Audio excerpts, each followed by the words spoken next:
Su Excelencia, todos los países tienen empresas que son emblemas, son empresas estratégicas para la economía del país. En India hay un grupo, se llama el grupo Adani. Recientemente ha sido víctima de unas acusaciones por parte del Hindenburg Research, un grupo inversor. Y bueno, estas acusaciones parece ser que no solo están intentando atacar a la compañía, sino también al país de la India. Me gustaría saber cuál es su opinión al respecto.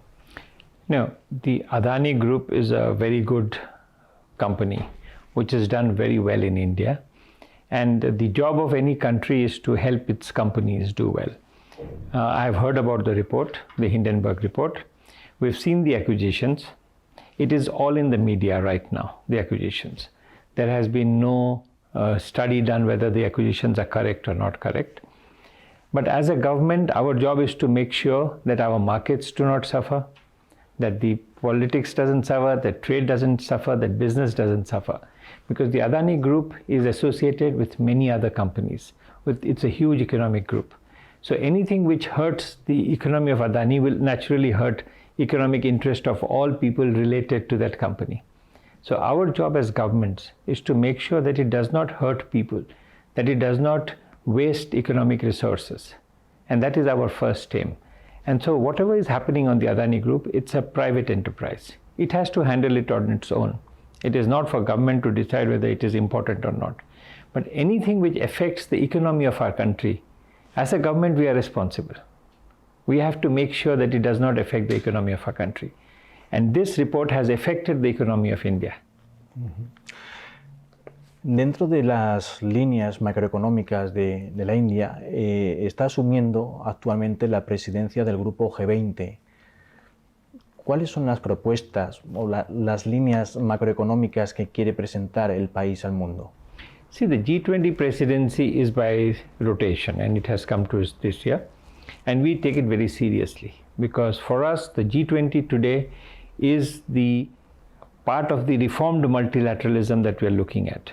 You see, the multilateral system, which has been set up in the world, was set up after Second World War. The UN, the Bretton Woods Institution, all the multilateral systems were set up after Second World War. That time there were only about 51 countries in the world, and now there are 197 countries. In that time, the winners of the Second World War were the ones who designed the multilateral system. Many of the important countries which have grown up now were not present at that time, were not big enough. But today is a different world. So we need a new multilateral system. And we think the G20, which represents 85% of the world's GDP, more than 85% of population also, is the body which represents very well the power structure of the world today. And so for us in the G20, our priorities are very clear. We will continue all the good work which has been done in the past, and we have added to it many other things, like, for example, reformed multilateralism, sustainable development, women's empowerment, all the things that we think are important for the world to become a better place. Because the G20 is the main organization today in the world which is taking forward the multilateral system. No obstante, dentro del sistema creado después de la Segunda Guerra Mundial, hubo una clara dominación de las diferentes divisas, como es el dólar, como venía siendo pues, las diferentes monedas europeas. Había salido un tipo de moneda nueva, como son las criptomonedas, the cryptocurrencies. India está presionando bastante para que se legisle, para controlar estas criptomonedas que se supone que podrían ser un poco de viento fresco, un poco de libertad contra el sistema de dominación del dólar. ¿Cuál es la razón de que India quiera estar controlando las criptomonedas? No, we are not controlling the cryptocurrency. The cryptocurrency is here. It's a very good system, it will go. But we want, like any other currency, the currency to be issued by the country concerned. You see, the problem with cryptocurrency is not that it's a currency. The problem is speculation. You see, any currency which becomes speculation then becomes in the hand of people who do not want good things to be able to manipulate it. Look at cryptocurrency. Bitcoin went up to 60,000, fell to 2,000. I mean, this kind of volatility, this kind of ups and downs is not good economics. we need stable currencies. Like the dollar has been stable, there is a certain system. So if you have to have cryptocurrency, let the reserve banks, central banks of all countries issue cryptocurrencies. When that happens, currencies will naturally work like normal currencies. These are currencies, cryptocurrency. What we are looking at, Bitcoin and others, these are speculative objects of value. And so they cannot actually, we call them currency, but they are really not currency. They're speculative exchange coins. Coins which you exchange. They're not currency as in buying and purchasing. And if you want to regulate it, we have to regulate it so that there is not speculation, that it is used for the purpose of fiat, of exchange of goods and services. That is the whole concept of currency, isn't it? Yes. Hay otro concepto bastante interesante dentro de la presidencia del G20. Su ministro de Información y de Telecomunicaciones, Anurag Thakur, ha comentado que van a promover lo que son las ciudades del futuro. Sin dar más explicación, me gustaría saber cómo son estas ciudades del futuro. See, we are a growing country. And if you look at all developed countries in the world, everything moves from the small villages to the cities. The cities become the center of development. Look at everywhere, London, New York, Madrid, Paris, all the cities are important. And so we have to design the cities of the future. We have a huge population which are all moving to the cities. So we need something which are called future cities or smart cities. Cities which can interconnect people, become a place for business, place for culture, place for arts, place for innovation, technology, movement, mobility, everything. The city is a vibrant entity. It's like a living organism which supports the growth of a country. And so for us, we have designed cities, we want to design cities of the future, which take care of a population, give them opportunities, are a place where they can grow. And so we started some years back, again under Prime Minister Modi, the Smart Cities Initiative. An initiative to make our cities into smart grids, a place where everything from sewerage to transport to mobility to food to everything can be done comprehensively in a sustainable manner so that you have a very small carbon footprint. So the whole idea of cities was that. So when Anurag Thakur talks about it, he's basically asking the world that today the new frontier is India, where if you can put together smart, sustainable cities of the future, you'll be creating future growth in the world. It's like what Spain has done, how you have used the European funds to build such a beautiful infrastructure. Same way we want to take funds from countries which we are close to build this infrastructure in India. No obstante, India, aparte de su optimización de recursos y su gran competitividad delante de otros actores, sigue teniendo fuertes acuerdos comerciales con Estados Unidos. De hecho, India ha firmado un contrato con Estados Unidos que se llama Initiative of Critical and Emerging Technology. ¿En qué consiste este proyecto con Estados Unidos?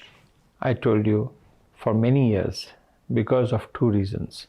Because of our leadership of the non-aligned movement and not being along with the Western countries, and also because we were reliant to a large extent on equipment and technology from Soviet Union, the West denied us a lot of critical and emerging technologies. There was a denial regime. You understand what is a denial regime, where you deny technology to others.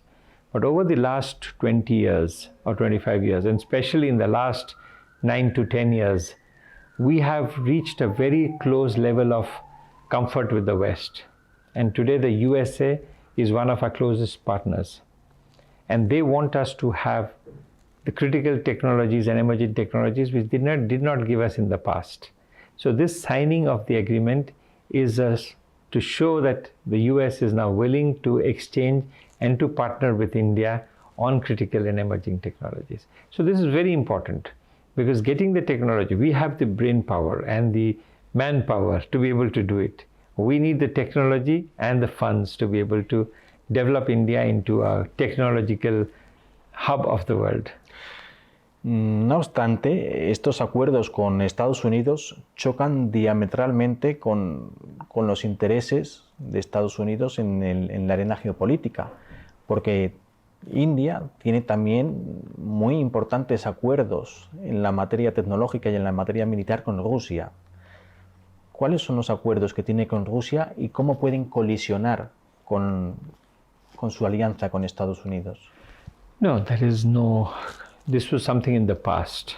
When we were denied technology, we had to go to the country which gave us. So we are thankful to Russia. We have a good relation with Russia. And we are thankful that they gave us equipment and technology at a time when we were facing a lot of problems with our neighbors, with Pakistan, with China. The Russians came to our assistance. Today we have a good relationship also with the West. And I think both sides understand our compulsions. Like I told you, new vision of India is multi-alignment. We will align with all countries in the world, but only on interests which are shared between both of us. For example, we are a member of the BRICS, where we are Brazil, Russia, India, China, South Africa. We are here in the BRICS. We are also in the Quad, where it is US, Japan, Australia, and India. So we manage both relationships very well. We keep both relationships open and transparent, where they understand that what we are doing is not against anybody, but for the organization, where we work in a positive spirit to ensure that we are a force for good in the world, that we bring positivity to any organization that we join. No obstante, la energía surgida del crudo está siendo objeto de controversias y parece ser que hay una transformación energética. India está construyendo junto con Rusia diversas plantas nucleares. ¿Considera India la energía nuclear como una energía verde? See, we consider, I'm convinced that nuclear is a green energy because it has very little environmental impact. In the past, the technology was not good enough so that there was problems of disposal of waste. There was danger like Fukushima happened, or Chernobyl, or 3 Mile Island. Those dangers are not there anymore. Nuclear energy is one of the most environmentally, but it is not cheap because there's a large amount of investments to be made in the beginning. In the long run, it is cheap, but in the beginning, you have to put a huge amount of investment. So for poor countries, was not an option. But for us, it was important because we are sitting on large amounts of coal. For us, solar, wind is there, but we need a large amount of green energy to move to the energy transition to the next level. So we will use all kinds of energy, solar, wind, tidal, nuclear, all possible energy. Now in nuclear, we are open to the world. We found that in the beginning, we could not do much. Our expansion of nuclear energy was limited because we were not members of the NSG. So we could not get, because we did not sign the NPT. We had decided not to sign the NPT because we found the NPT discriminatory, that it allowed some countries to keep nuclear weapons and some countries not to. So we thought it discriminatory, so we never joined. But our action as a country on nuclear proliferation was better than many countries of the NPT. So that is the reason the NSG gave us a waiver. The US led it, and all countries in the world agreed that India's performance in nuclear proliferation has been exemplary, and that India needs an exemption to be able to trade in nuclear technologies. And so we opened up our doors for building nuclear power plants in India. Everybody came. The Russians came, the Americans came, the French came, everybody who had nuclear technology. So everybody is doing it. The Russians are doing Kulam, the French are doing other places, the Americans are doing. So everybody are there in India, and we consider nuclear energy important. Cambiando de tema, hay una situación geopolítica bastante interesante en relación con la India y es su seguridad marítima. Parece ser que hay diversos acuerdos internacionales, pero que ninguno de ellos acaba de dar soluciones a los problemas de seguridad que tiene el país. ¿Por qué ni AUKUS ni Quad están dando soluciones a la seguridad en el Océano Índico?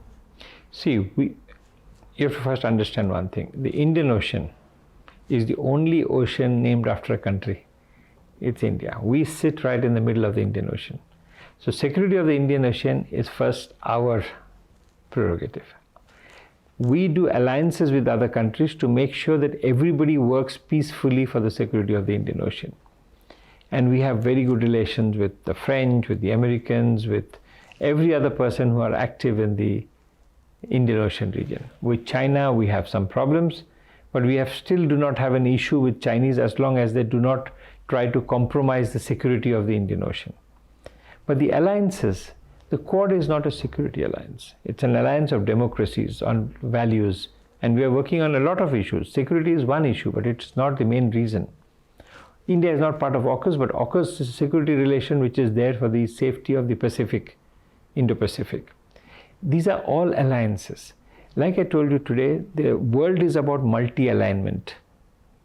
You align with all countries to ensure that your region, your area is secured and free from any disruption or any outside elements which want to create disruption. So for us, we are clear. The Indian Ocean security is ours. We take it seriously. It's a big responsibility. For a poor country, it's a big responsibility because we need a lot of resources to man such a big ocean. But in collaboration with our partners, in cooperation with our partners and with countries with whom we share similar values, we are sure we'll be able to provide security to the region.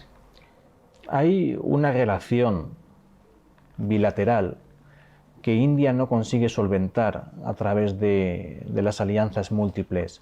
Es su relación con China. Recientemente, parece ser que durante el último año ha habido diversos enfrentamientos en la frontera, pero últimamente India ha acusado a Pekín de violar diversos acuerdos. ¿Qué acuerdos a los ojos de India ha violado China?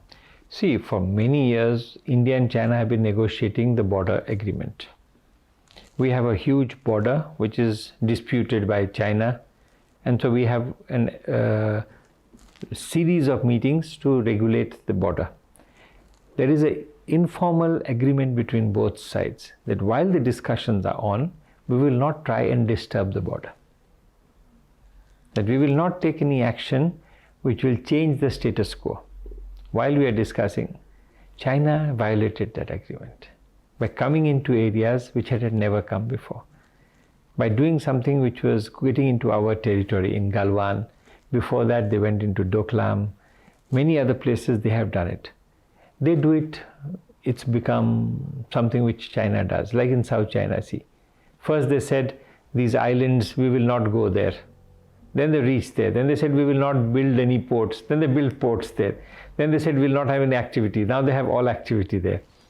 The Chinese have a thing called salami technology. One by one, slowly they keep on going. Before you realize, they have created an entire structure. For us, it was clear. We had to put a stop to it. So we moved a large number of resources to the border to be able to tell the Chinese that if you try anything, we are also ready for it. It's not easy for us. We are, like I told you, a developing country. To be able to put so much resources into fighting unnecessarily is not something we want. We want a peaceful border where we can work together, do border trade, work for the development of both countries. No obstante, hay noticias positivas dentro de la política que tiene India en la zona fronteriza, como es la situación en Kashmir. Muchos críticos dicen que en los últimos años se ha reducido mucho la tensión y ya no hay choques entre la población civil y las fuerzas armadas de India. ¿A qué se ha debido este cambio? You should go there now. I have been visiting Jammu and Kashmir for a long time. And in the middle, situation was really bad with terrorism, with guns on the street, with fighting happening, no safety. Last few years, when I went there, tourism is booming, people are free moving around. The ski slopes of Gulmarg have more snow than the snows in Europe this time. You know, Europe has been having very bad snow. But in Gulmarg, the ski slopes are full, thousands of people skiing all over the place. It's a different Jammu and Kashmir. It has changed. And it has become much more safer. Today, the relationship between the armed forces and the civilian population are still very safe. But we are aware that we have a neighbor which wants to create problems. So we are still keeping safety, still being vigilant, still being aware, still being having our defenses to make sure that nobody else can come and disturb this beautiful part of India. And so for us, Jammu and Kashmir is a big success story. And like you told, if lithium is found in Jammu and Kashmir, it will change the whole economic landscape of Jammu and Kashmir. Pues, Su Excelencia, muchísimas gracias por la entrevista. Creo que hemos tocado todos los asuntos referentes a la India. ¿Quiere añadir algo más? No, for me, I'm very keen that India and Spain have a close relationship. We have a very good relationship without any problems. But for me, it's important that Spain looks more at India. Spain needs to understand that the future of the world is the Indo-Pacific. That everything is moving to the Indo-Pacific. And in the Indo-Pacific, India is a very big player. And that if India and Spain can work together, we can do a lot of things. And I would like Spain to reach out more to India and the Indo-Pacific. Right now, Spain is constrained by Europe, North Mediterranean, and North Africa and Latin America. So it needs to look at that. We also need to see the importance of Spain in the European Union. In the European Union today, Spain plays a very important role. Spain is also a leader in infrastructure, in renewable energy, in agriculture production, in many other things which we are interested. So we are working together, but we need to work more. Esperemos que sea así. Thank you very much.